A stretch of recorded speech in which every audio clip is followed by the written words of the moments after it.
हरे कृष्ण। आज का प्रसंग बड़े ध्यान से सुनना, लेकिन हम आपको बता दें कि कल संडे पितृ अमावस्या है। बहुत बहुत बहुत पवित्र तिथि है। हम आपसे विनंती करते हैं कि कल सुबह 4:30 बजे हमारे साथ अवश्य उठना, ब्रह्म मुहूर्त में जप करना, हरि कथा सुनना, यूट्यूब चैनल दामोदर दास पे लाइव रहकर। कल आप जो उठोगे वो पितरों के लिए उठोगे, और कल आप जो हरि कथा सुनोगे वो पितरों को अर्पण करोगे। तो चलते हैं आज की कथा की ओर।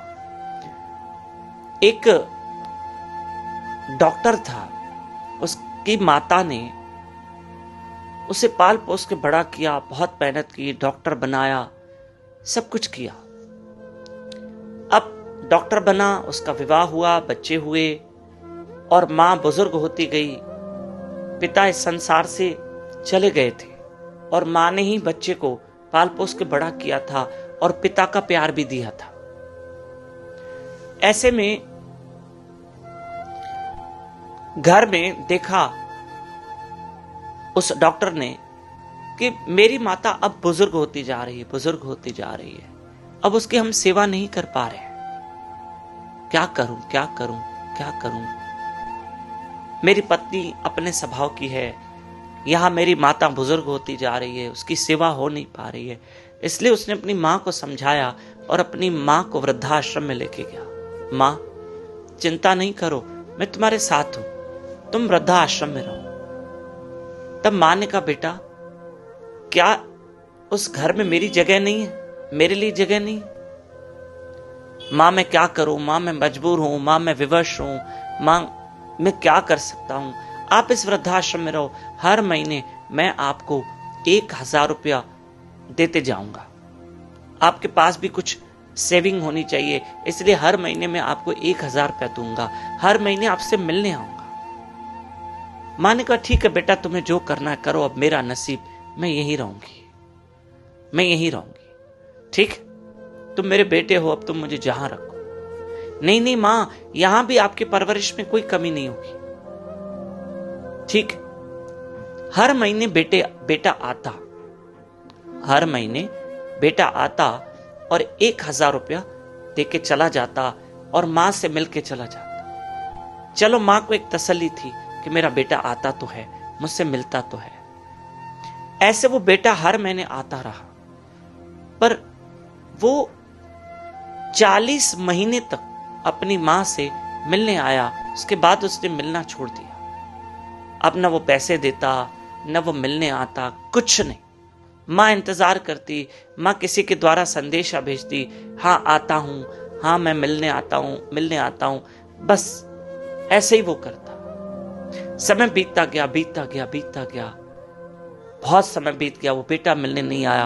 अंत में मां की तबीयत बहुत खराब हो गई, तबीयत खराब हो गई। अचानक माता की तबीयत खराब हो गई। उस बेटे तक, डॉक्टर तक संदेशा गया, लेकिन वो मिलने नहीं आया, और अंत में माता की मृत्यु हो गई। लेकिन प्राण त्यागने से पहले, शरीर छूटने से पहले, उस मां ने एक चिट्ठी लिखी थी, एक कवर, एक लिफाफा बनाया था। और सुनिएगा, जब माता की मृत्यु हुई, डॉक्टर दौड़ के आया, अब तो सब कुछ हाथ से निकल गया था। तब किसी ने कहा कि आपकी माता ने आपके लिए एक लिफाफा छोड़ा है, एक कवर। वो बेटा रो तो रहा था, उसको रिग्रेट हो रहा था। जब उसने लिफाफा निकाला, उसमें एक चिट्ठी थी कि बेटा, मैंने तुम्हें बहुत याद किया, लेकिन तुम मुझसे मिलने नहीं आए। मैंने तुम्हारी बहुत प्रतीक्षा की, लेकिन नहीं आए। पर यह संदेशा तुम्हारे लिए है कि बेटा, 40 महीने तक तुम मुझसे मिलने आए और 1000 रुपया मुझे देते गए, लेकिन मैंने 1 रुपया खर्चा नहीं किया है। इस लिफाफे में 40,000 रुपए पड़े हैं, मैंने तो उसका उपयोग नहीं किया। लेकिन मैं तुम्हें कह रही हूं कि कल भगवान न करे तुम्हारी औलाद तुम्हारे साथ अगर ऐसा व्यवहार करती है जो तुमने मेरे साथ किया है, तो ये 40,000 रख लो, कहीं तुम्हें काम आएंगे। वो मां ने जो चिट्ठी में लिखा था, वो बेटे के लिए एक ताना था कि देखो कि तुमने मुझे इतना धन भेजा, मेरे किस काम का? मेरे लिए तो मेरा धन मेरा बेटा था, लेकिन मेरा बेटा ही मुझसे मिलने नहीं आया। अब इस धन का क्या करूंगी? जाओ तुम रख लो, शायद तुमको जीवन में कभी काम आए। तब वो बेटा और रोने लगा कि मैंने अपने मां के साथ ऐसे क्यों किया। प्रिय बंधुओं, कल बहुत पवित्र तिथि है, हम अपने बड़ों के लिए बहुत कुछ करेंगे, बहुत कुछ। आप जितना हो सके पाठ पूजा धर्म कर्म नाम सिमरन कीर्तन खूब करना, खूब करना। और कल भागवत कथा, आज भी भागवत कथा है, जयपुर में चल रही है, कल भी भागवत कथा है और कल विराम है और 2 दिन कथा बची, आज और कल। अंत भला ते सब भला। और कल खूब भक्ति भाव में अपना दिन व्यतीत करना, अपना दिन बिताना खूब भक्ति भाव नाम सिमरन में। और कल सुबह 4:30 बजे ब्रह्म मुहूर्त में और कल शाम को 4:30 बजे भागवत कथा में हमारे साथ लाइव रहना यूट्यूब चैनल दामोदर दास पे, है ना, पक्का। और हम आपसे अनुरोध करते हैं कि हमारे यहाँ नागपुर में जो मंदिर का निर्माण कार्य चल रहा है, तो आप उसमें अगर सहयोग करें, क्योंकि वो थोड़ा धीमी गति से कार्य चल रहा है, अगर आप सहयोग करें तो अच्छी बात है।